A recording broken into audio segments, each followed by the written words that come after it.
Tangarami, Tangarami, Tamalu, Are, Tamae, Taecha, Nanderu, Nanderu, Nanderu. Olá! Nesta aula de hoje você terá a oportunidade de conhecer uma escritora indígena, Eliane Potiguara, uma mulher ativista pelos direitos dos povos originários, uma mulher militante pelas causas das mulheres indígenas. Além disso, você conhecerá trechos poéticos de sua obra Metade Cara, Metade Máscara. Fará uma leitura por meio de uma perspectiva decolonial, analisando os poemas como sinônimos de canto. Vamos nessa? Mas, se você é novo aqui no canal, aproveita e se inscreva, deixe o seu joinha e compartilha com os colegas. Quem é Eliane Potiguara? É uma precursora da literatura e poesia indígena brasileira contemporânea. É de etnia potiguara, filha de Dona Elza e neta de Dona Maria de Lourdes, tendo como tias-avós Dona Maria das Neves, Maria Isabel e Maria Soledad, ou seja, uma família de Marias. Eliane foi criada sob os cuidados de sua avó e foi essa mulher indígena, nordestina, corajosa e combativa que iniciou a sua formação filosófica e lhe proporcionou os primeiros contatos com as narrativas, por meio das cartas que ditava para a neta escrever. Isso acabou influenciando o nascimento da poesia dentro de Eliane Potiguara. É professora, formada em letras e pedagogia, e iniciou a sua militância pelos direitos dos povos indígenas na década de 80. Destacou-se na luta em defesa pelos direitos das mulheres indígenas, participou da elaboração da Declaração Universal dos Direitos dos Povos Indígenas em Genebra, esteve entre as 52 mulheres indicadas para o projeto internacional 1000 Mulheres para o Prêmio Nobel da Paz e é embaixadora da paz. Em 1975, Eliane Potiguara publica o seu primeiro poema, Identidade Indígena, que ela chamou de poema pôster, marcando aqui o início da literatura indígena brasileira contemporânea. Em 2004, Eliane publica 2 livros, Acajutibiró, Terra do Índio Potiguara e Metade Cara, Metade Máscara. Em 2012, publica O Coco que Guardava a Noite, obra premiada. Em 2014, Eliane publica Pássaro Encantado. Em 2015, publica A Cura da Terra e continua publicando. Eliane Potiguara é uma autora premiada pelo Pen Club da Inglaterra e pelo Fundo Livre de Expressão. Pelo que já foi mencionado aqui, percebe-se que Eliane Potiguara torna-se um nome de grande relevância e destaque para a literatura brasileira contemporânea. A obra Metade Cara, Metade Máscara é apresentada pelo autor indígena Daniel Munduruku. Contexto, visões de ontem, hoje e amanhã. É hora de ler as palavras. Ele narra sucintamente o nascimento do movimento indígena aqui no Brasil, que permitiu a expressão dessas vozes silenciadas. Além disso, Daniel Munduruku prepara o leitor para ler as palavras de denúncias, as palavras de tristezas, as palavras de realidades. A introdução é feita pela também escritora indígena Graça Graúna, com o título Identidades Indígenas, uma leitura das diferenças. Ela faz uma breve explanação do título, do contexto e do fazer poético de Eliane. Metade Cara, Metade Máscara é uma obra híbrida, pois é composta por mitos, poemas e relatos históricos. Eliane Potiguara vai tecendo a sua história e a história da sua aldeia, desconstruindo aquilo que foi oficializado pela história oficial, por meio de uma perspectiva decolonial. Isso significa dizer que ela reconta as suas narrativas por uma categoria de pensamento distinto daqueles dos fundamentos ocidentais. Vamos à leitura? O primeiro texto que eu lerei aqui é do poema Migração Indígena e diz: não sei mais continuar esses cânticos, porque a mim tudo foi roubado. Se ainda consigo escrever alguns deles, só é fruto mesmo da mágoa que me toma a alma. Vejamos que nós temos aqui um trechinho de um metapoema. O eu poético aqui utiliza a função da linguagem metalinguística. Por quê? Porque ele está tratando da origem dos seus poemas, de onde se originam esses poemas, que é mencionado aqui, que é nomeado como cânticos. Eles se originam da dor, se originam da mágoa que está na alma do poeta. E essa mágoa é fruto de quê? é fruto da migração forçada dos povos indígenas, desse viver desplazado, de estar sempre fugindo dos colonizadores, fugindo dos neocolonizadores, né? Então, assim, percebemos aqui que esses cânticos nascem dessas dores causadas por essa situação política que ainda é gritante no Brasil, uma situação que ainda não foi resolvida. Esse trecho é do poema O Segredo das Mulheres e diz o seguinte: as avós e mães esconderam na barriga as histórias, as músicas, as crianças, as tradições da casa.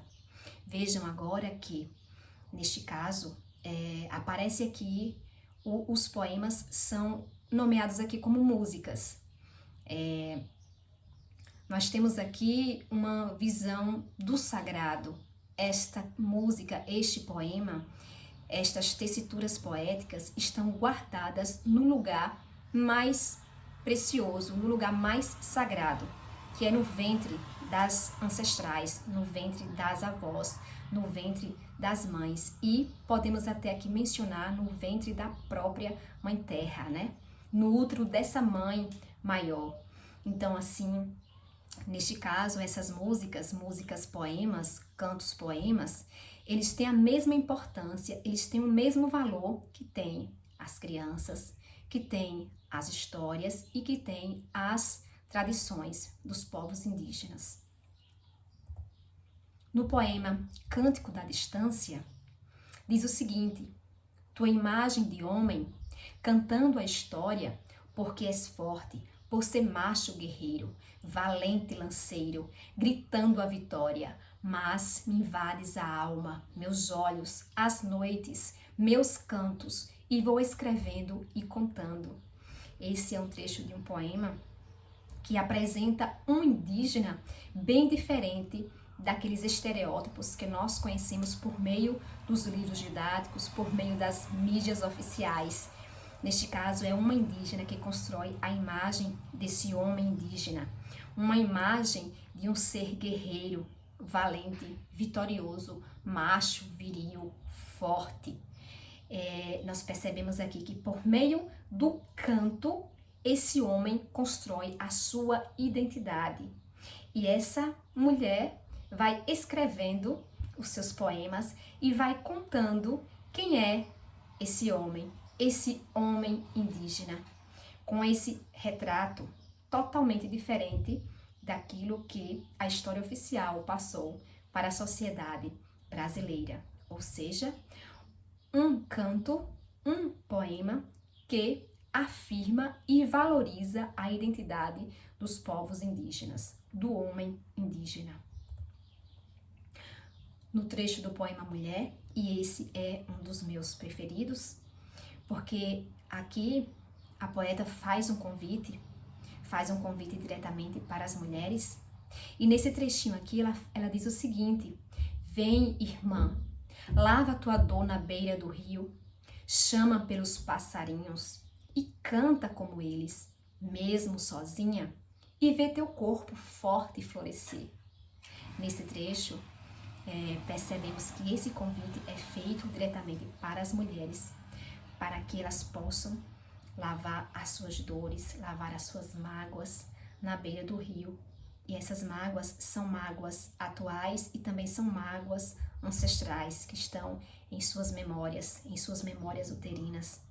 E aqui há um elemento muito interessante que é o passarinho, esse ser que representa a liberdade. E neste caso, o canto que ela convida a mulher aqui para entoar é o canto do pássaro, esse canto que retrata a liberdade de estar livre, de estar limpa dessa dor causada pela colonização. E assim, limpando-se dessa dor, a mulher poderá ver o seu corpo ficar forte, poderá ver o seu corpo florescer.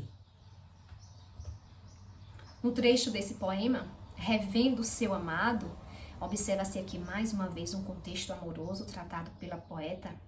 Ela fala o seguinte: canto o teu primeiro beijo nas asas de uma imensa arara, preparo o sagrado beijo para te fazer delirar num calor primeiro. Aqui ela inicia, eu canto o teu primeiro beijo. Observe o canto aqui como uma celebração de um momento de amor. O canto como uma celebração do encontro entre dois seres que se amam, de um momento sagrado.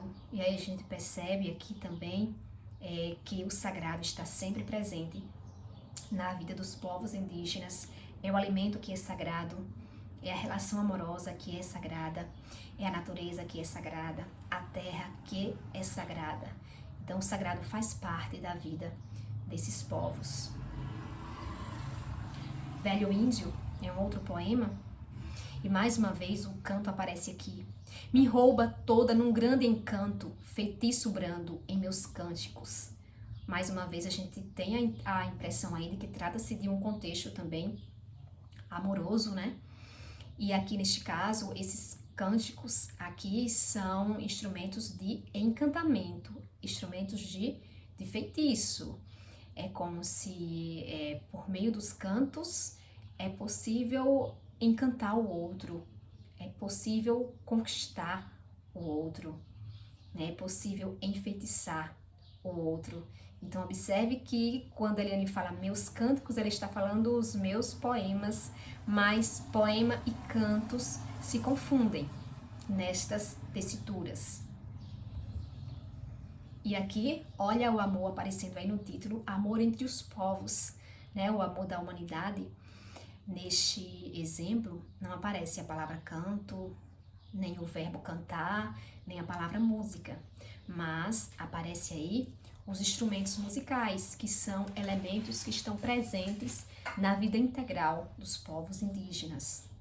Ao som da zabumba, ao som das aponhas, sob o azul do Amazonas, benzendo o meu coração, mas chora teu charango latino.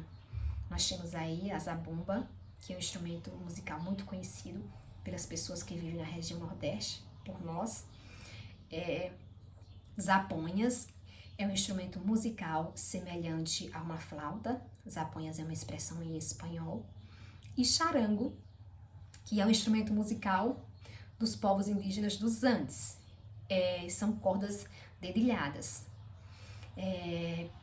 Veja aí que ela faz agora uma relação aos povos indígenas das Américas, né? Com essas expressões, com essas menções de instrumentos utilizados pelos irmãos indígenas que vivem aqui no continente americano. E aí, eu deixo vocês com um convite muito especial. Deixe a sua alma ser expandida e curada pelos cânticos dos povos indígenas, pelos cânticos dos povos potiguara. Abram-se para o novo, abram-se para o diferente. Vamos ler Eliane Potiguara. Um abraço.